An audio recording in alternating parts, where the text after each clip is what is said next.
Semaji, unaweza kutuelezea mchezo wa leo, matokeo mliyopata?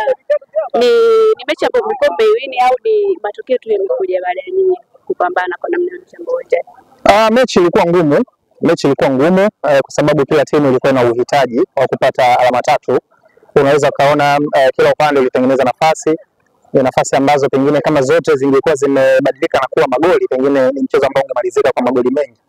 Sisi tulikuwa tuna uhitaji zaidi kwa sababu tulitamani tupate alama 3 kwa sababu tulitoka kupoteza mechi 2 mfululizo. Kwa hiyo ingekuwa si jambo zuri la kupoteza mechi nyingine ya 3. Kwa hiyo tulijaribu kutengeneza timu, tulijaribu kuzungumza na wachezaji ni namna gani tunaweza kuambulia chochote kwenye uwanja wa CCM Kirumba leo. Kwa hiyo wachezaji walipambana, Mungu pia alikuwa upande wetu.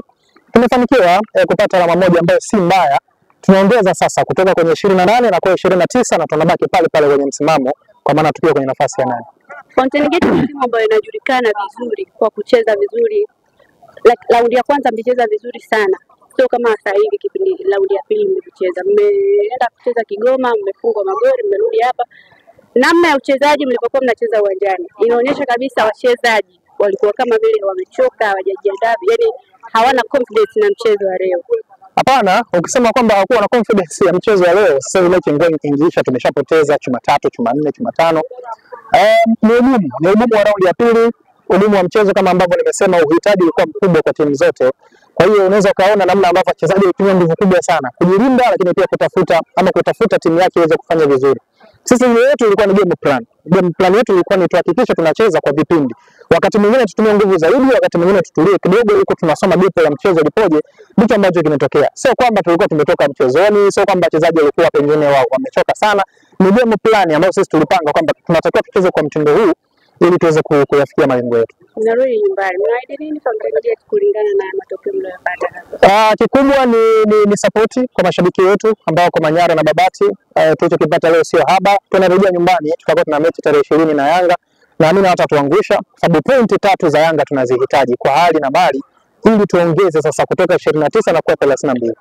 Mechi ambayo inakuja ni ngumu, ni mechi muhimu, lakini tuna kila sababu ya kufanya vizuri na tuna uwezo wa kuweza kupata alama 3 au kupata chochote kwenye mchezo huo dhidi ya Yanga. Kwa nini unajiaminisha sana mbele ya timu? Sisi tunayo, watu si wameiona timu, sisi tunayo. Yanga ni timu kubwa, hauwezi kufananisha na wachezaji wa Fountain Gate.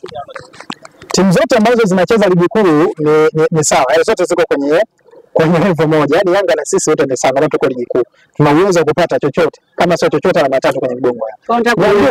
Niamini mimi mamangu anachokwambia. Tarehe 20 pale Babati, huzuni itageuka na kuwa furaha kwa baadhi ya mashabiki wengine ambao walipata huzuni kwenye mchezo uliopita ambapo tulicheza na timu nyingine ya Kariakoo. Sio unaelewa hiyo kwa dakika pointi 3 100% tena Yanga hawezi kutufunga Babati. Unajiamini nini? 100% hawezi kutufunga Babati. Asante. Shukrani sana.